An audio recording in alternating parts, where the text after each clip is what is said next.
مثل الذين حملوا التوراة ثم لم يحملوها كمثل الحمار يحمل أسفارا بئس مثل القوم الذين كذبوا بآيات الله والله لا يهدي القوم الظالمين.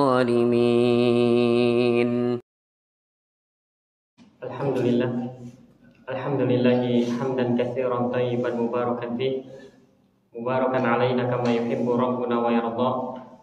Asyhadu an la ilaha illallah wahdahu la syarikalah wa asyhadu anna Muhammadan abduhu wa rasuluh sallallahu alaihi wa ala alihi wa ashabihi wa tabi'in wa man tabi'ahum bi ihsanin ila yaumiddin, amma ba'd. Alhamdulillah, kita diberikan kemudahan oleh Allah Subhanahu wa taala untuk melanjutkan pelajaran kita dari tafsir surah Al-Fatihah, dan kita sudah di penghujung ayat dari surah Al-Fatihah ini. Pada firman Allah Subhanahu wa taala, ihdinas siratal mustaqim siratal ladzina an'amta 'alaihim ghairil maghdubi 'alaihim waladdallin. Setelah sebelumnya kita meminta kepada Allah Subhanahu wa taala, menegaskan kepada Allah Subhanahu wa taala bahwa hanya kepada Allah Subhanahu wa taala sajalah kita beribadah dan meminta pertolongan.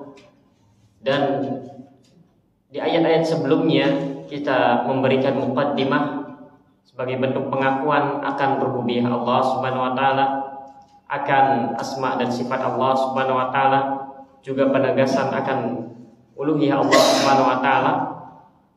Lalu kemudian kita meminta di dalam surah Al-Fatihah ini sebuah permintaan doa yang kita ucapkan di dalam salat kita, ihdinas siratal mustaqim. Yang kalau diterjemahkan ini ihdinas siratal mustaqim, ya Allah, tunjukilah kami kepada jalan yang lurus.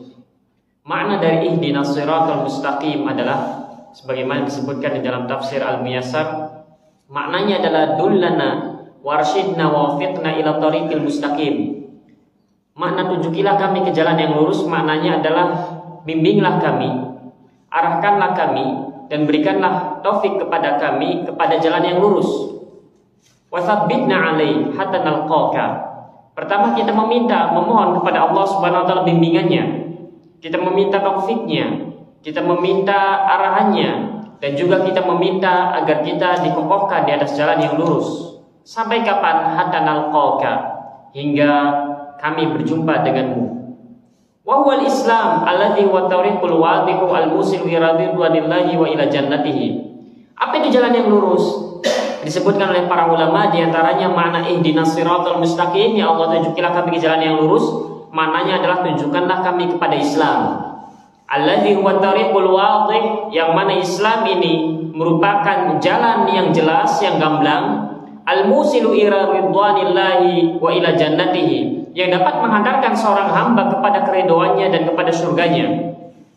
Alladzi dalla alaihi khatamu rusulihi wa anbiya'i Muhammad sallallahu alaihi wasallam, yang mana Rasul sallallahu alaihi wasallam sebagai penutup rasulnya dan para nabinya, Muhammad sallallahu alaihi wasallam telah membimbing kita kepadanya.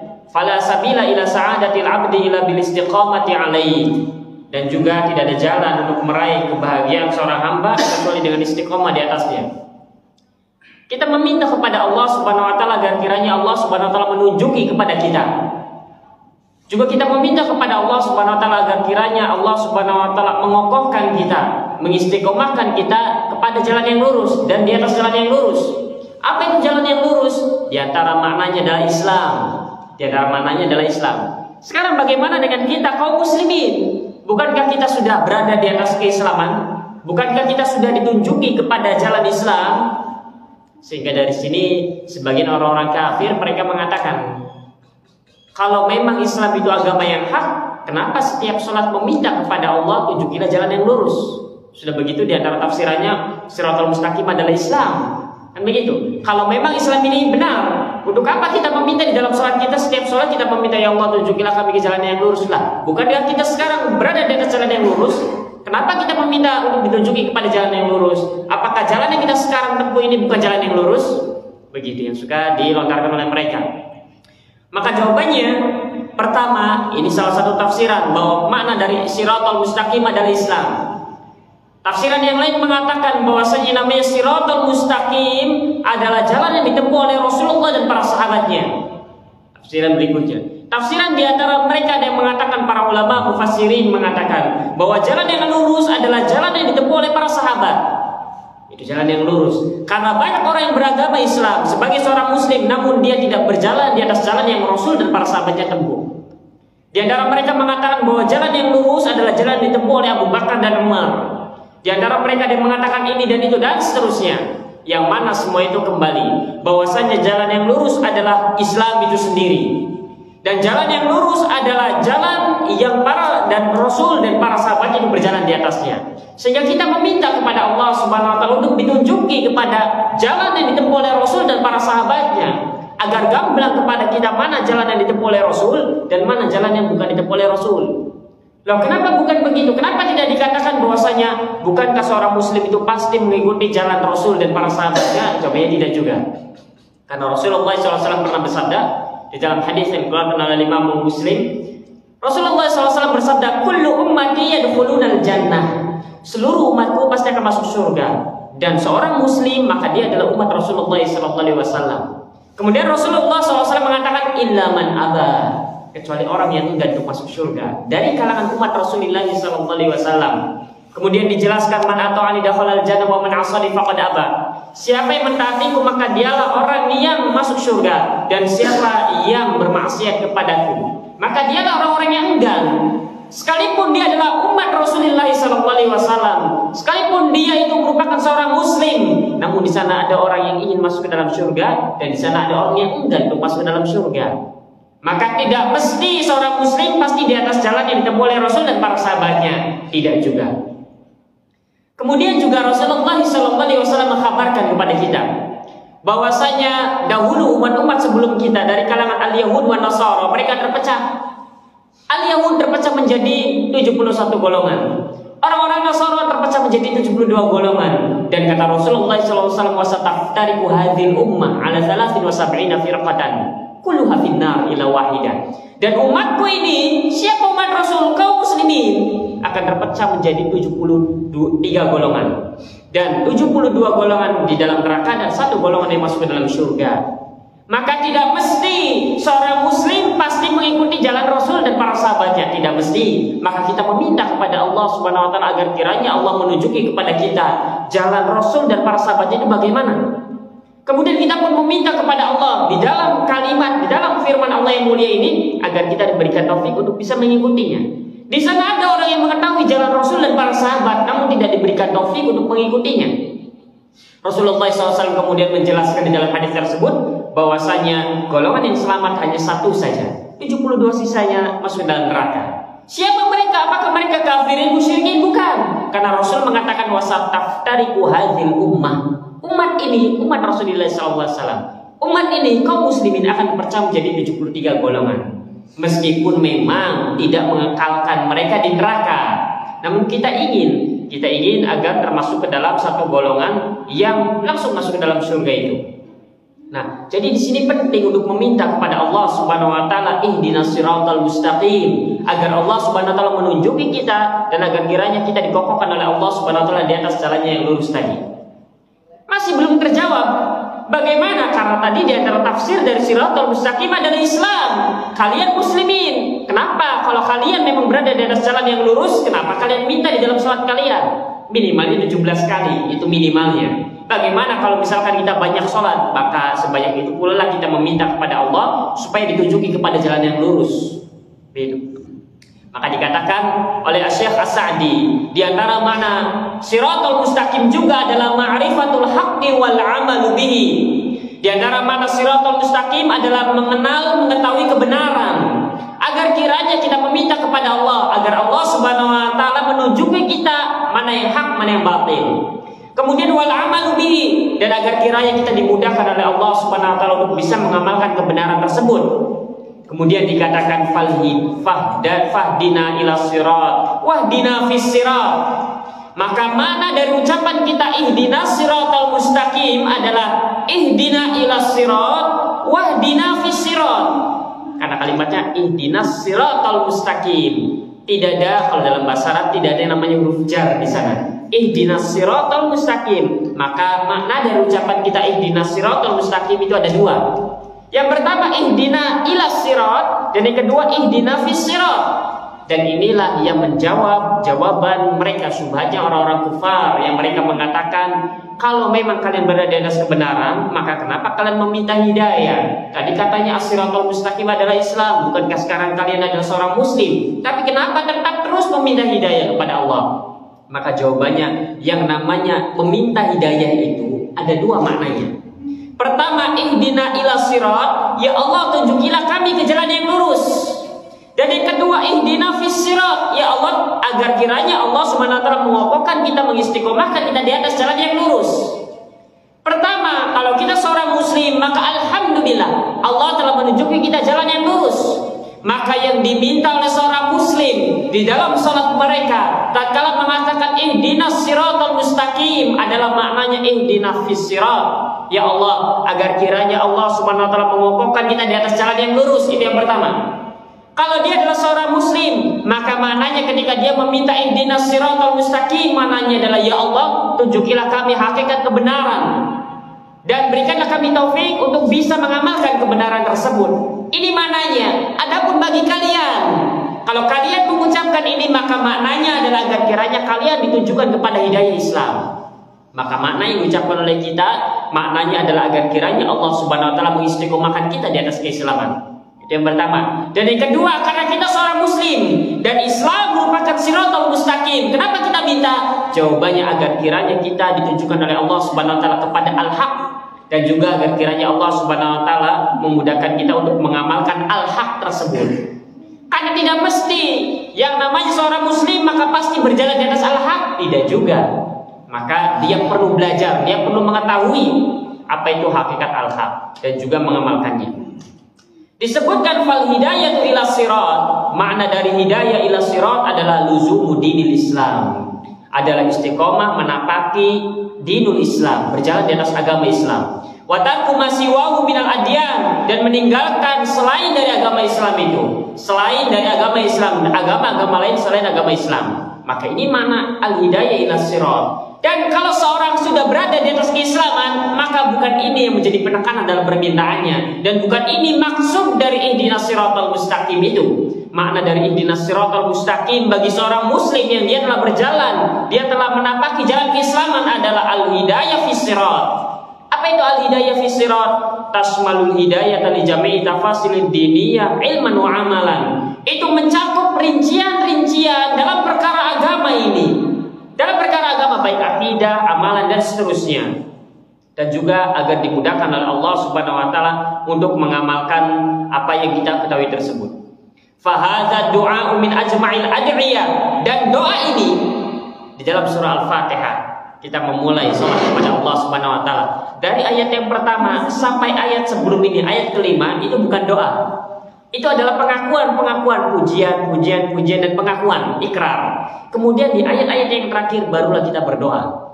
Kita meminta kepada Allah Subhanahu wa taala ihdinas siratal mustaqim. Pertama, Allah sendiri yang membimbingkan kita untuk agar kiranya apa yang sepatutnya kita minta kepada Allah. Dan Allah membimbing kita di dalam firman-Nya ini, dan surah Al-Fatihah ini memiliki keutamaan yang tidak dimiliki ayat-ayat yang lain, surat-surat yang lain. Ketika Allah memilihkan lafaz-lafaznya di dalam surah Al-Fatihah, ini menunjukkan bahwasanya apa yang Allah sebutkan di dalamnya ini bukanlah perkara yang main-main.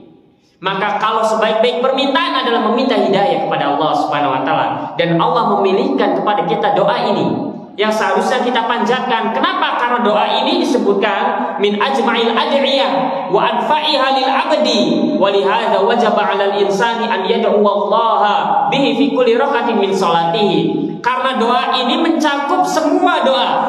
Semua doa itu isinya ada di sini semua. Kalau kita meminta rezeki, kalau kita meminta hidayah kepada Allah, kalau Allah sudah memberikan kepada kita hidayah, otomatis Allah memberikan kita rezeki.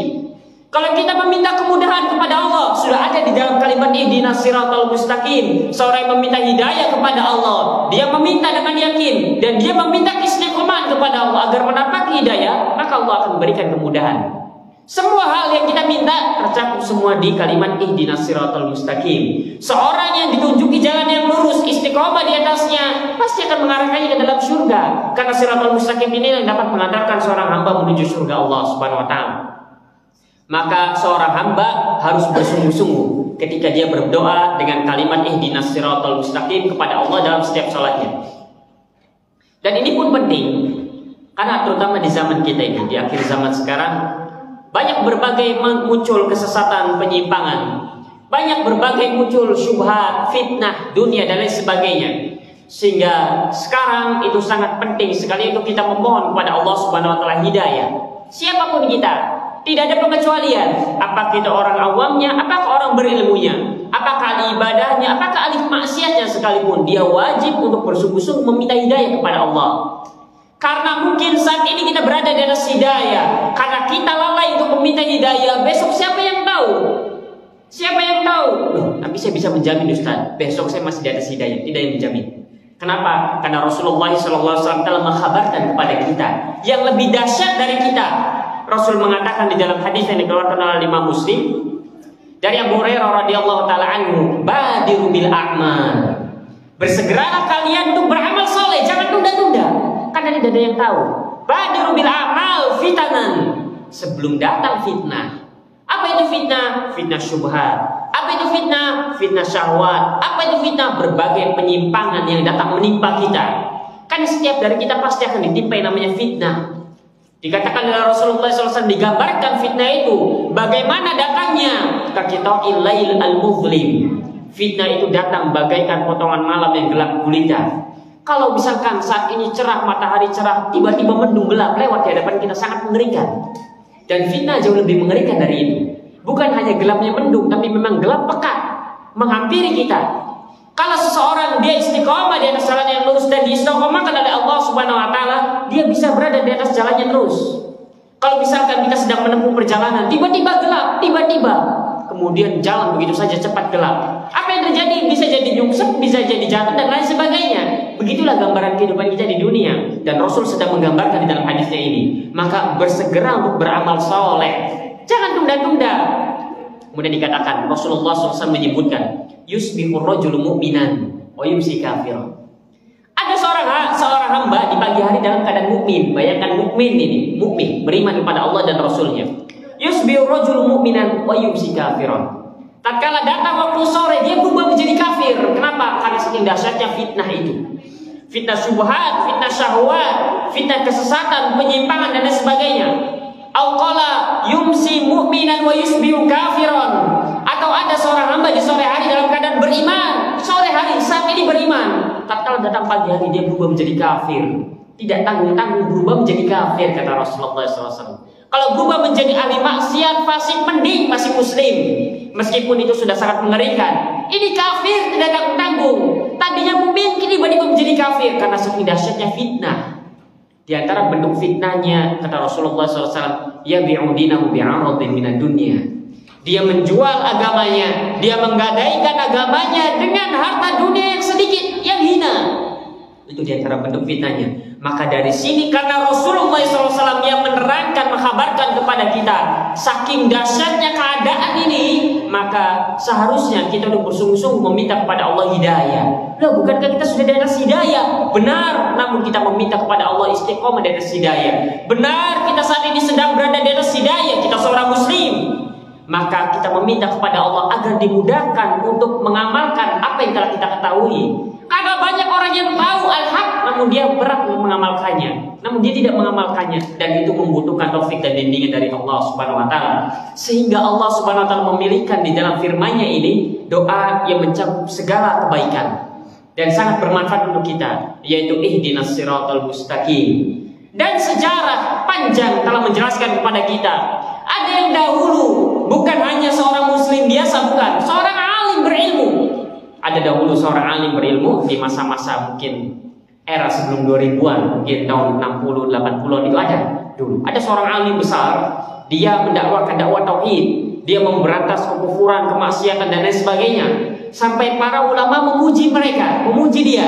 Sampai dikatakan bahwasanya ini seperti seorang alim, seperti Syekhul Islam di zaman ini katanya. Sampai begitu. Kemudian tiba-tiba siapa yang tahu bahwasanya hidayah di tangan Allah Subhanahu wa taala. Namun dia mati dalam keadaan ateis. Ada dulu di era-era 70-an atau 80-an sebelum tahun 2000 itu ada seorang alim besar yang bernama Al-Qasimi. Al-Qasimi, seorang alim besar. Dia membantah kesyirikan, membantah kekafiran dan lain sebagainya. Mendapatkan banyak pujian dari para ulama. Namun dia mati dalam keadaan ateis. Mati dalam keadaan ateis. Ini bukan di masa-masa dulu, di masa kita. Dan kita sering melihat kadang ada seorang yang Masya Allah tadinya rajin ke masjid, kemudian tiba-tiba menghilang. Kemudian sudah tidak lagi penampilan solehnya itu terlihat pada dirinya. Apa yang membuat itu terjadi? Jawabannya karena hidayah di tangan Allah Subhanahu wa taala. Kita kurang bersungguh-sungguh meminta hidayah kepada Allah Subhanahu wa taala. Kita merasa bahwa kita telah di atas hidayah, benar. Kita sekarang memeluk agama Islam. Kita mengetahui al-haq dan yang batil.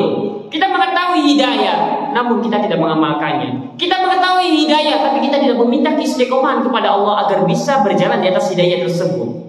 Karena namanya istiqomah butuh hingga berjumpa dengan Allah Subhanahu wa taala. Maka makna dari ihdinas siratal mustaqim bukan hanya meminta untuk ditunjukkan kepada jalan hidayah, namun kita pun meminta kepada Allah agar kiranya kita diistiqomahkan oleh Allah Subhanahu wa taala di atas hidayah. Karena kemaksiatannya, para pelaku maksiat adalah mereka mengulangi kemaksiatannya lagi. Seorang ahli maksiat, orang yang fasik, mereka itu ketika berbuat maksiat, kemaksiatan mereka adalah dengan mengulangi kemaksiatan yang pernah dilakukannya.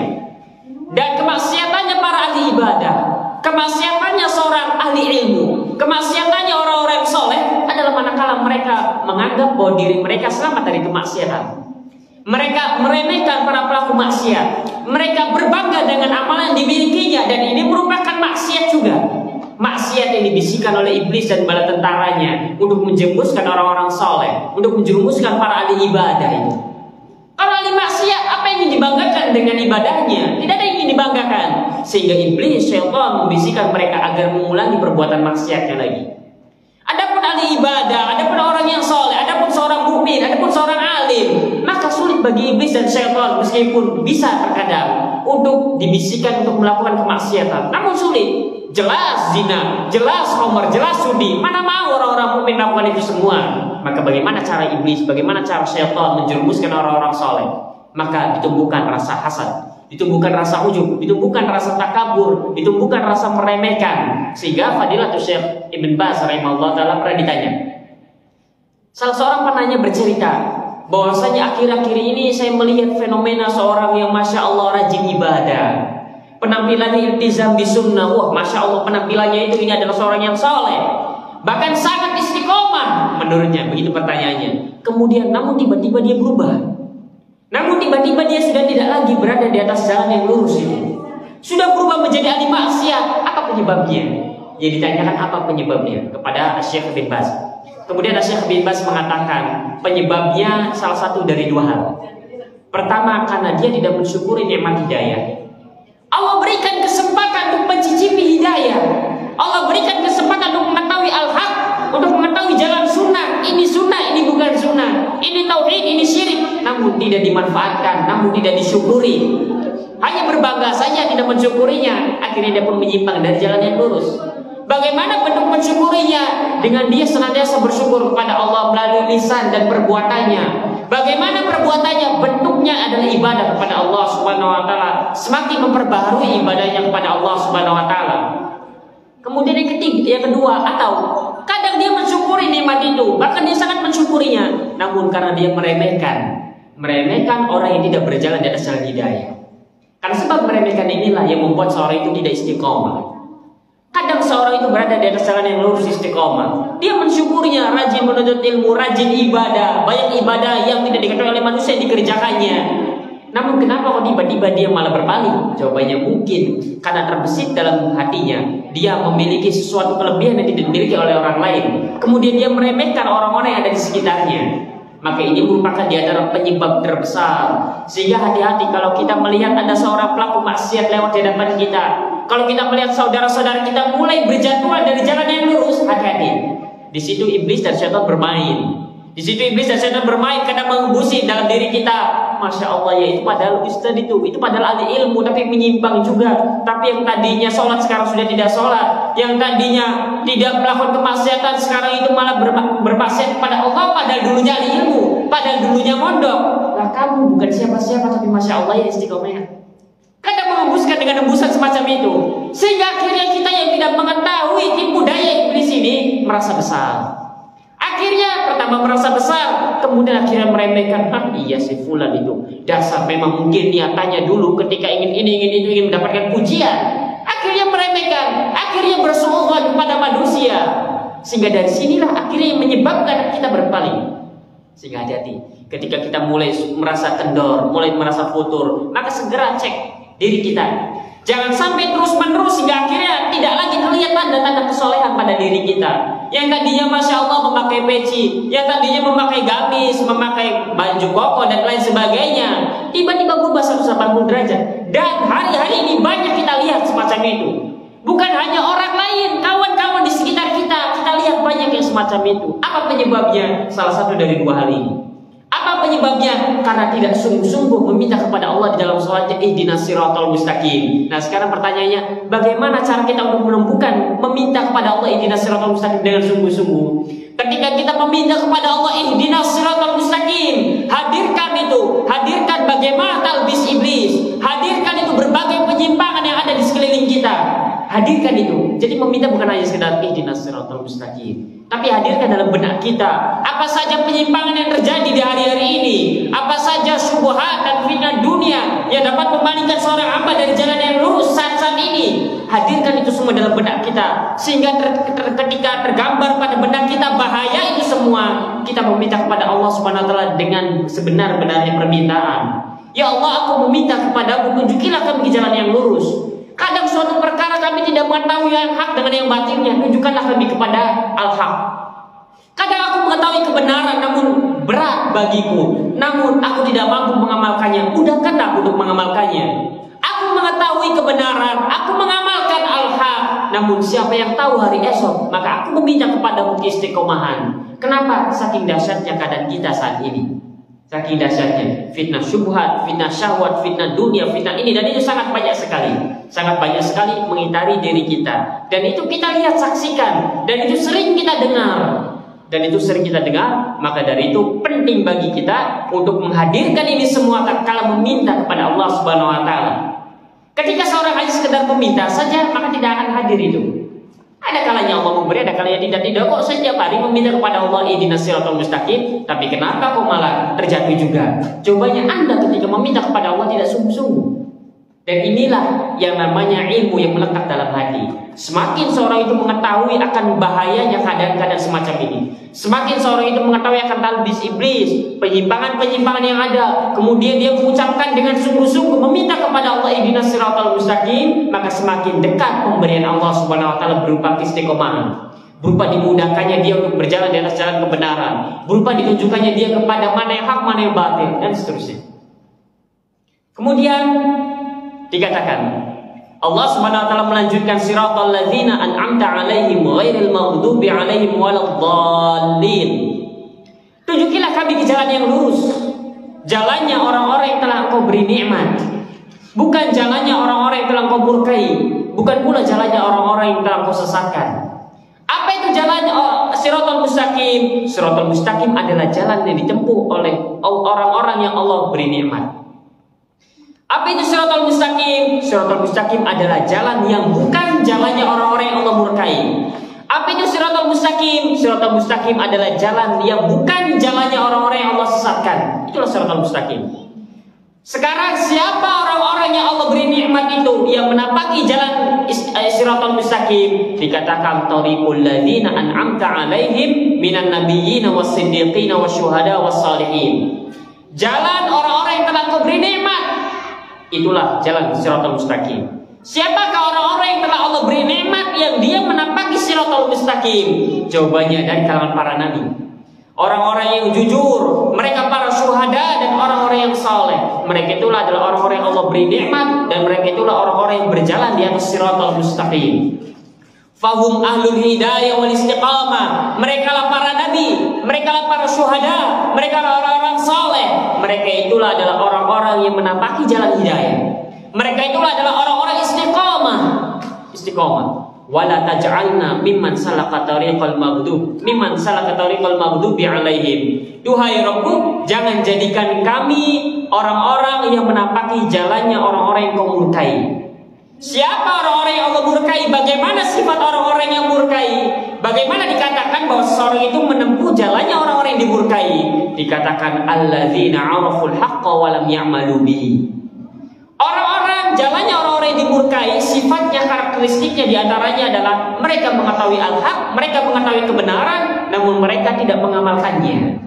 Maka kalau seorang itu dia mengetahui sebuah ilmu, namun tidak mengamalkannya dengan sengaja, namun dia malah meremehkannya, bahkan malah menyelisihinya, maka hati-hati. Dia saat itu sedang berjalan di atas jalannya orang-orang yang Allah SWT murkai.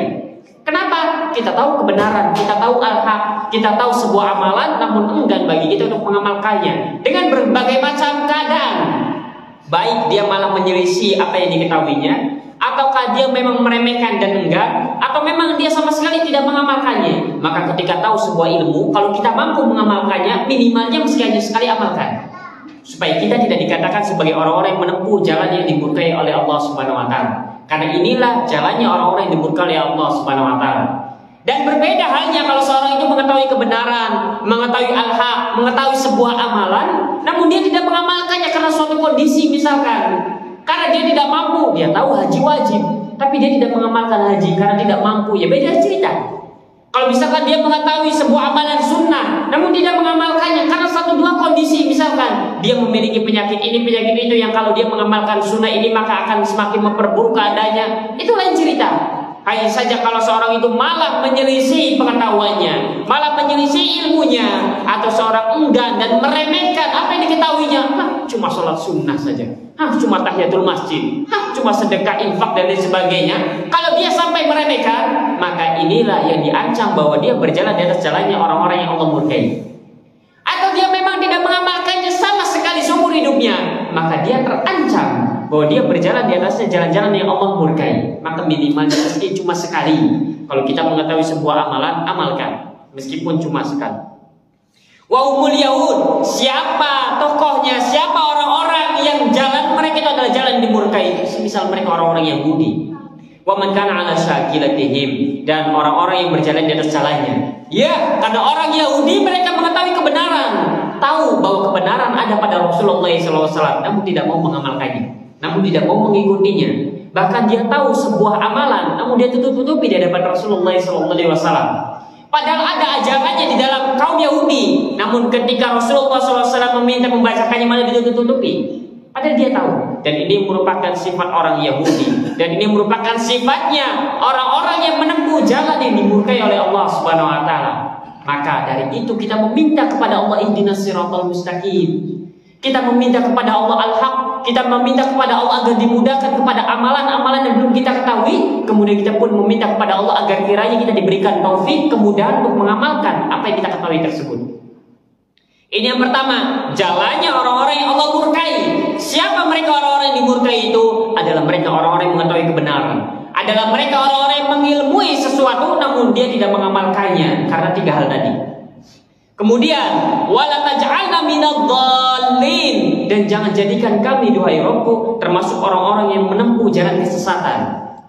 Kita meminta kepada Allah siratal mustaqim. Siratal mustaqim adalah jalannya, jalan yang lurus, jalan yang bukan Allah murkai dan bukan pula jalannya orang-orang yang Allah sesatkan. Siapa orang yang sesatkan itu? Bagaimana fisiknya? Bagaimana karakteristiknya, sifatnya? Maka dikatakan wa humul ladzina lam yahtadu an jahdin minhum fadallu at-tariqa wa humun nasara wa man ittaba'a sunnatahum alladzina tarakul haqqa ala jahdin wa dhalalin kan nasara wa nahwihim. Siapa orang-orang yang sesat itu, yang menempuh jalan kesesatan? Jawabannya adalah mereka orang-orang yang tidak berilmu. Mereka orang-orang yang tidak diberi hidayah karena kebodohan mereka, namun mereka pandai dalam beramal. Maka seorang muslim yang berjalan di atas siratal mustaqim, mereka berada di atas dua hal ini. Pertama, di antara orang yang mengetahui kebenaran namun tidak mengamalkannya. Yang kedua, orang yang bodoh tapi malah pintar mengamalkan. Seorang muslim sifatnya adalah dia mengilmui dan dia mengamalkan apa yang diilmui. Maka dari itu Imam Al-Bukhari sampai mengatakan bab al-ilmu qabla al-qawli wal amal. Bab tentang al-ilmu sebelum berucap dan beramal. Seorang muslim mengumpulkan dua hal ini. Satu saja tidak terpenuhi, maka dia akan terancam. Kalau seorang muslim mengilmui sesuatu namun tidak mengamalkannya, dia terancam mengikuti jalannya orang-orang yang dimurkai. Kalau dia tidak mengilmui tapi rajin mengamalkan amal-amal ini, amal itu, maka dia terancam dengan jalannya orang-orang yang Allah sesatkan. Maka kalau kita ingin mengamalkan, tanya pada diri kita, apa ilmunya? Apa maksud apa ilmunya? Bagaimana kita memastikan bahwa apa yang kita amalkan ini kita berada di atas ilmu? Jawabannya coba cek. Apakah ada perintahnya dari Allah dan apakah ada perintahnya dari Rasulullah? Kemudian yang berikutnya yang ketiga, apakah para sahabat mengamalkan itu semua? Karena jarak kita dengan Al-Quran dan Sunnah sangat jauh sekali. Dan mungkin bisa jadi setiap orang akan menafsirkan apa yang kita baca dari Al-Quran dan Sunnah itu sesuai dengan tafsirannya sendiri-sendiri. Maka kita butuh bagaimana potret mereka para sahabat yang menyaksikan Al-Quran dan Sunnah itu turun dan diucapkan, bagaimana cara pengamalannya. Dan bagaimana cara untuk mengetahui itu semua? Dengan cara duduk di majelis ilmu. Kita ingin mengetahui, kadang kita mendapatkan, apalagi di zaman ini, kadang sangat banyak sekali amalan-amalan itu.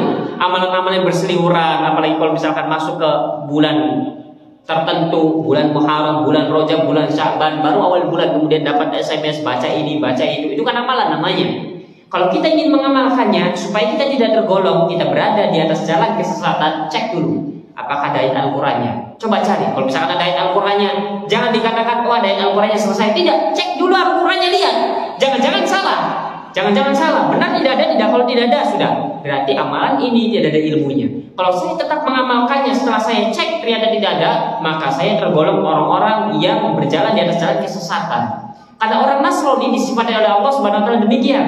Mereka tidak mengilmui, tapi mereka sering mengamalkan, rajin mengamalkan. Maka kalau tanya amal ibadah mereka, tanya minta, mana dalilnya dari kitab suci kalian? Mereka tidak akan bisa menjawab. Misalkan mereka ibadahnya di tempat mereka dengan cara bernyanyi, dengan cara instrumen musik ini dan itu. Tanya kepada mereka, datangkan kepadaku satu ayat saja dari kitab suci kalian yang menerangkan bahwa ibadah kalian itu begitu. Tapi kalau kita ditanya, datangkan kepada kami satu ayat saja yang menerangkan bahwa kita diperintahkan untuk sholat. Bisa kita datangkan banyak ayat sekali. Bisa. Kalau kita ditanya, datangkan kepada kita keterangan dari Al-Quran atau As-Sunnah yang menerangkan bahwa kita disyariatkan untuk berpuasa Ramadan. Kita bisa mendatangkannya. Berbeda dengan orang Nasrani. Berbeda dengan orang Nasrani, mereka tidak akan mampu mendatangkannya. Karena mereka rajin mengamalkan, namun mereka mengamalkan itu semua di atas kebodohan. Seorang muslim berada di atas dua hal ini. Maka seorang yang pandai, yang dia mengilmui sesuatu namun tidak mau mengamalkannya karena tiga hal tadi, maka dia terancam ikut jalannya orang-orang yang Allah murkai.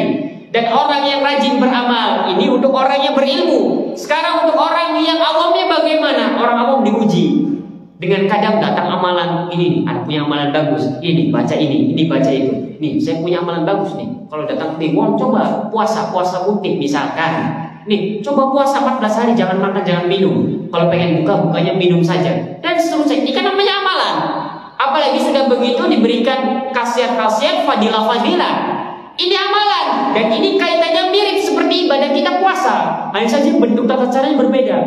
Maka pastikan terlebih dahulu. Amalan ini siapapun yang memberikannya, ada tidak keterangannya dalam Al-Quran dan Sunnah Rasulullah SAW?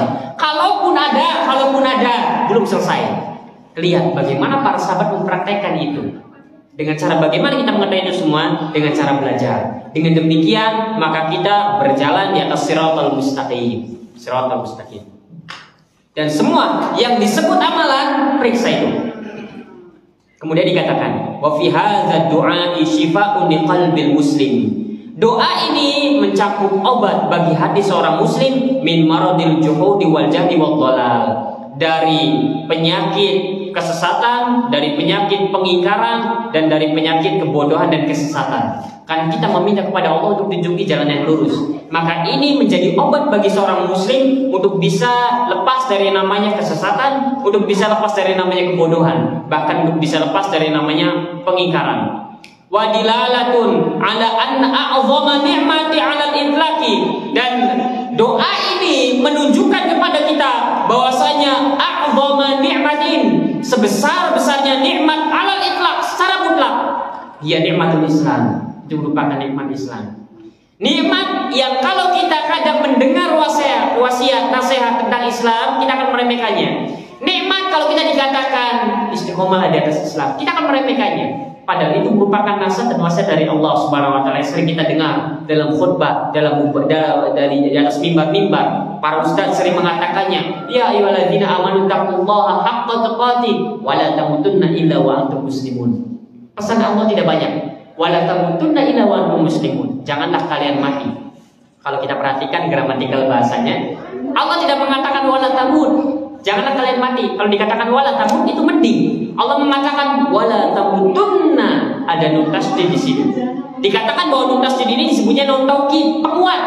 Kalau kita hanya mengatakan jangan mati kecuali di atas Islam, itu mending. Tapi ini sudah sangat benar-benar mengena. Apalagi kalau Allah itu sampai mengatakan wala tamutunna, janganlah kalian mati.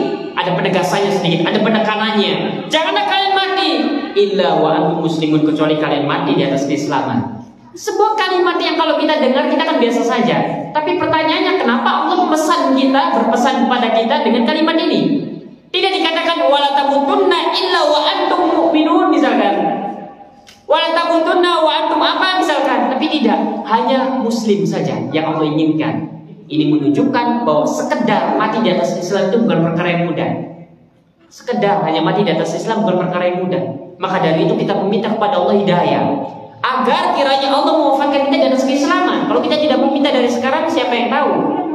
Karena tidak ada yang tahu akhir hayat kita bagaimana. Apakah kita mati di atas keislaman atau tidak. Di dalam hadis yang barusan kita sebutkan itu, Rasulullah menggambarkan bukan seorang muslim biasa, mukmin berubah menjadi kafir. Sehingga Allah tidak meminta macam-macam, meminta kepada kita agar dipastikan ketika kita berjumpa dengan Allah Subhanahu wa taala mati di atas keislaman. Sehingga tadi dikatakan bahwasanya ini menunjukkan bahwasanya nikmat terbesar secara mutlak adalah nikmat Islam. Sehingga saat ini kita terlahir di atas keislaman. Saat ini yang Allah bimbing kita untuk mau mempelajari dinul Islam secara terperinci, bersyukur. Karena ini merupakan nikmat yang tidak Allah berikan kepada yang lainnya. Saat ini Allah memberikan kita kesempatan, dan bisa jadi kesempatan itu Allah tarik lagi. Karena kita tidak mengetahui hari esok, hanya Allah Subhanahu wa taala yang tahu saja. Ketika kita mengetahui bahwa nikmat Islam ini sebesar-besarnya nikmat, maka wajib bagi kita untuk terus mensyukurinya tiap waktu dan berupaya untuk menjaganya. Karena kalau kita tidak dijaga, hilang sudah hilang. Sulit bagi kita untuk mendapatkannya kembali. Meskipun kadang bisa, namun kadang bentuknya sudah berbeda. Faman kana a'raf lil haqq wa atba'a lahu kana aula bisiratal mustaqim. Maka siapa yang lebih mengetahui al-haq dan siapa orang yang lebih mengikuti al-haq, maka dia yang lebih berhak untuk mendapatkan siratal mustaqim. Orang yang paling banyak pengetahuan tentang siratal mustaqim, orang yang paling banyak amalannya tentang pengetahuan tentang siratal mustaqim, maka dia yang paling berhak untuk mendapatkan siratal mustaqim hingga wafat berjumpa dengan Allah Subhanahu wa taala. Sehingga tidak bisa dikatakan sebagian orang mengatakan sudahlah berislam sih biasa-biasa saja, tidak usah fanatik, tidak usah muluk-muluk. Sebagaimana kaum muslimin biasa, apa maksudnya biasa? Biasa jarang sholat, begitu. Biasa tidak mengerjakan ini, biasa tidak itu, muslim biasa-biasa begitu maksudnya? Tidak, karena seorang yang semakin tahu kenapa sih kau wakal-wakal datang ke masjid, kenapa sih kau wakal-wakal tiap pekan itu datang hadir di majelis ilmu, mending istirahat di rumah tidur daripada duduk di masjid. Ya subhanallah, di masjid mending di masjid adem daripada di rumah kadang malah pikiran. Kita katakan bahwasanya seorang yang mengetahui al-haq dan seorang yang mengetahui yang mengamalkan al-haq, maka itu lebih berhak pada siratal mustaqim. Kalau kita ingin biasa-biasa saja, maka akan mendapatkan siratal mustaqimnya pun biasa-biasa, itu pun kalau dapat. Orang yang sudah berusaha pun kadang tidak dapat, apalagi orang yang biasa-biasa, apalagi orang-orang yang tidak mau berusaha untuk mendapatkannya. Maka dari itu kita perlu untuk terus belajar hingga mengetahui al-haq itu sendiri dan hingga mengetahui hakikat ihdinas siratal mustaqim, mengetahui hakikat siratal mustaqim, jalan yang lurus. Kemudian dikatakan fadalat al-ayatu ala fadlihim wa 'azimi manzilatihim. Ini menunjukkan, ayat ini menunjukkan wala raiba anna ashabar Rasulillah sallallahu alaihi wasallam aulan nas. Dikatakan tidak diragukan lagi bahwa para sahabat Rasulullah SAW itu merupakan manusia yang paling utama bidzalika, dengan siratal mustaqim. Kalau kita ingin melihat siapa orang yang berjalan di atas siratal mustaqim, mereka para nabi, mereka para siddiqin, mereka para syuhada was sholihin. Siapa Asyuhada, as-siddiqin, wassalihin ini, mereka lah para sahabat Rasulullah SAW yang bersamai Rasulullah SAW.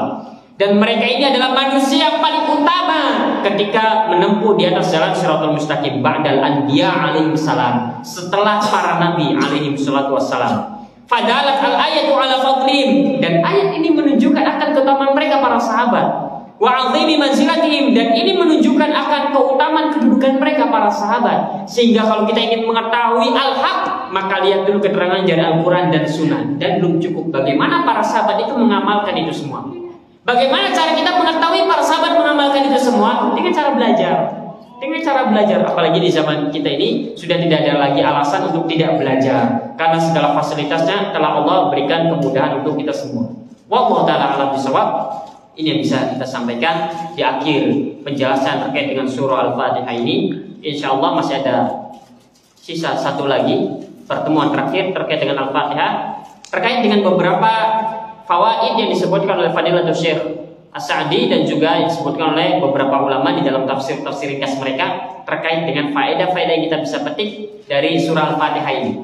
Nah, yang nanti akan kita sebutkan terkait dengan masalah doa, karena dalam surah Al-Fatihah ini mengajarkan bagaimana cara berdoa. Kenapa saya berdoa kepada Allah tapi tidak juga dikunjung dikabulkan? Doa ini ada tata caranya. Bagaimana tata caranya? Nanti di pertemuan mendatang. Al-Fatihah mengajarkan kepada kita bagaimana cara berdoa yang baik dan benar. Kemudian juga nanti akan ada pembahasan fikihnya sedikit, kalau tidak panjang. Nanti kita akan membahas terkait dengan bacaan Al-Fatihah ini, terkait dengan fikihnya terutama dalam masalah sholat.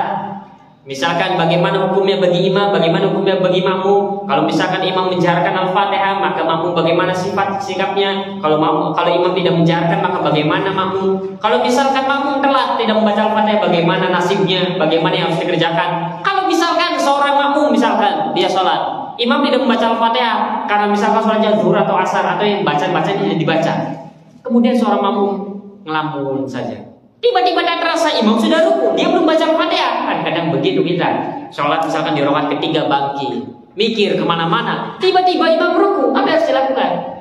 Apa yang harus dilakukan? Sudahlah, ikuti imam saja. Tunggu dulu, di sana ada aturan mainnya.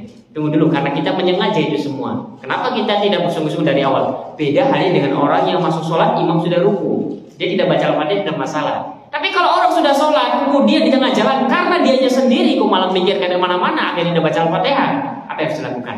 Nah, insya Allah nanti akan kita bahas itu semua terkait dengan fawaid surah Al-Fatihah. Kalau tidak kita bahas nanti di situ, kita akan bahas nanti pada pembahasan terkait dengan masalah fikih, insya Allah. Nanti kita akan membahas tentang terkait fikih ringkas yang berkaitan dengan toharo dan sholat. Juga nanti setelah ini kita akan membahas terkait dengan masalah adab dan akhlak menuntut ilmu sedikit untuk bekal kita dalam perjalanan menuntut ilmu kita ini. Hari ini merupakan majelis awal-awal kita. Semoga yang sedikit ini bermanfaat. Wassalamualaikum